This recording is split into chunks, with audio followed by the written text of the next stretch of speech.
Hey there, kings and queens. This is part 2 of my recollection of my SAR, my sexual attitude reassessment workshop in LA I attended at the beginning of the month. And this is just for those of you who are viewing for the first time, this is the Kingly Love YouTube channel. I'm going to take off my glasses. This is the Kingly Love YouTube channel. No, I don't like that. Put them back on. And my name is Kincaid McMahon. I am an sex coach in training and amateur sexologist. So here we go. So day 1 I talked about last week. We'll go ahead and post a link either in the description, or if I can do it, I'll post it like right up here, something like that. And now I'm going to talk about day 2. So day 1 ended. We went to a BDSM club, had a wonderful time there, and then went to bed around midnight, which for me would be like 2 a.m. Texas time. But it was midnight. It was midnight LA time, so I was tired. Woke up the next morning and started off this was a really cool way to start it off, actually. Started off the day with an art project of sorts. We talked a little bit about art and erotic expression, and then we had an art project. We had 25 minutes to go and show and create an image of what we view our ideal sex life to be. And at first I was really nervous about doing this project. I was like, oh man, I don't know if I'm gonna do like art very well. Like I kind of clammed up a little bit. I was a little nervous.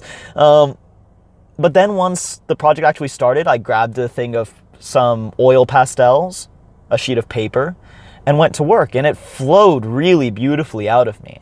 What I'll do is post this maybe to Instagram as well, or maybe do another video where I'll show off the art piece a little bit more. But we all went around the circle after we were done. We all went around the circle, explained our art pieces, explained what we view our ideal sex lives to be, and then created a wonderful picture collage and took a picture of everyone's art together. And it was a really beautiful moment. Mine was me with a partner by my side, and together we were kind of hugging and embracing the world. And I draw out kind of like a little bit of a vulva in the world out of it. It's really interesting. I'll have to post a picture of it.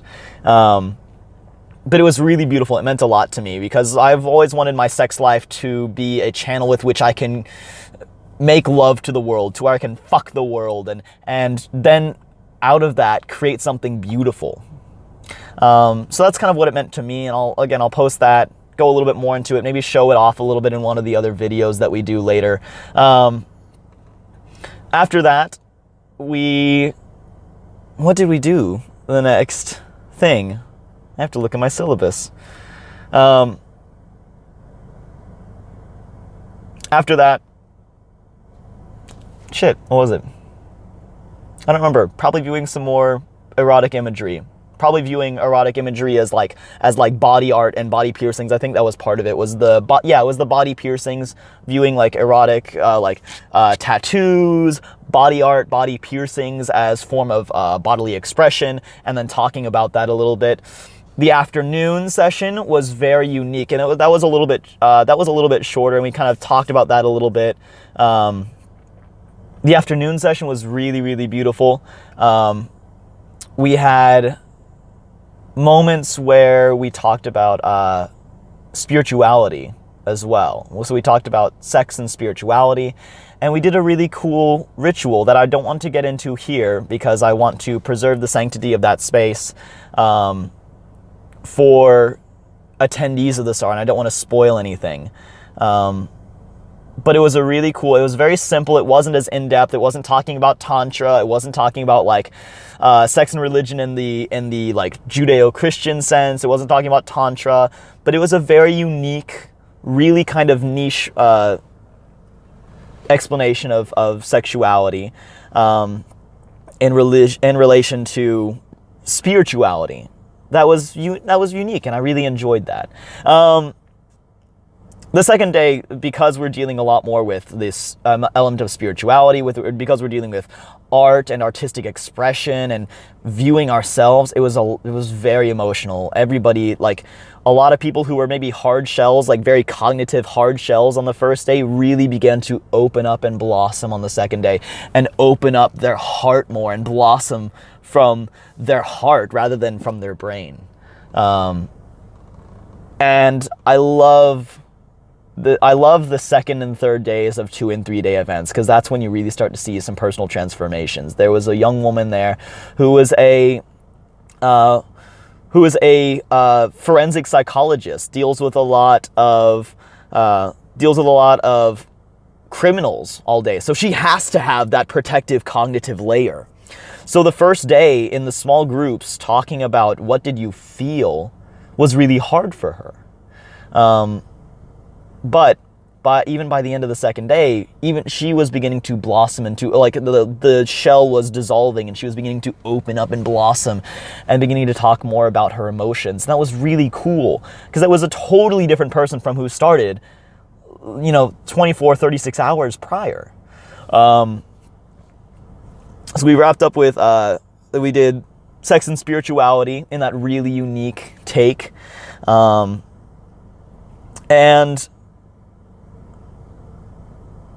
the message that I got, and it's one of the messages that I go about on this channel here, is that it was talking about the power, that it was talking about the interplay of masculine and feminine, was kind of my main takeaway from the spirituality section. And I think that's super important. I'm not the manliest dude in the world. I never have been. I'm a bit of an effeminate dude on a regular basis. I can be masculine when I want to be, and I can do it in ways that I find resourceful to me, but I also enjoy dressing up. I got my ears pierced a little while ago. I don't have them in right now, but I got my ears pierced a couple months ago because I wanted to express myself through that.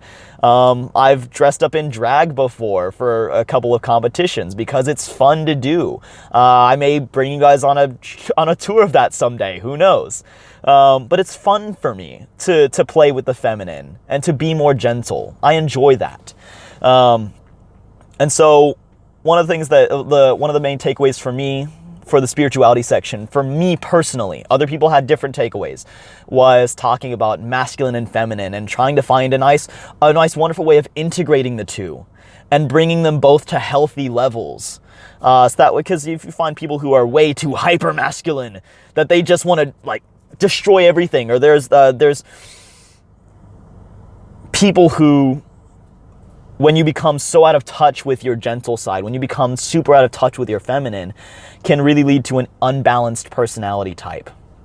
Likewise, there are people who are too in touch with their feminine and don't have enough drive forward to build something positive for the world. I always like to strive to integrate both to healthy levels and be able to play when I want to in a feminine sense and be able to work when I want to in a masculine sense. And that's been a personal mission. So I really had a great moment there. There were personal revelations. For me, there were personal revelations for several of my friends that I had made that weekend. And then we ended the seminar by talking a little bit about our main we did kind of a round table and did our main takeaways from the workshop. And one of my main takeaways was that I don't have to have all the answers and I don't have to be perfect in order to do this. There were the feelings that got brought up that were a little uncomfortable sometimes, that there were things that made me feel uncomfortable, that there have been moments before in the past where I felt like I needed to be perfect in order to do this. And I realize now that if I went ahead and continue my sexuality work, that at some level I'd be a hypocrite or something because I'm not perfect. And going to this weekend and experiencing everything that we did, I was no longer really have that concern. I still do sometimes. I'm working on it all the time. Not, getting past that imposter syndrome that we all struggle with. We all struggle with imposter syndrome. I'm going to see if I can move a little more central. No, it's just the lighting is that way. We all struggle with imposter syndrome, but this weekend really helped kind of bring those two sides, the cognitive that is worried about imposter syndrome and the emotional and that intuitive that really knows that this is work that needs to be done, that I love doing, and brought them much greater into congruency than they had been previously. I talked last week about the BDSM section, how I didn't want to hurt my partners, and I felt that was weird, and that wasn't part of my nature. But then seeing the sensual aspect of that domination really unlocked something within me and really brought those two warring halves into congruency, into congress. And that was a beautiful moment. That whole weekend was the whole weekend was many of those beautiful moments. So that was my major takeaway. So we're about at 11 minutes now. I don't want to take too much of your guys' time anymore, but that was an absolutely fantastic weekend.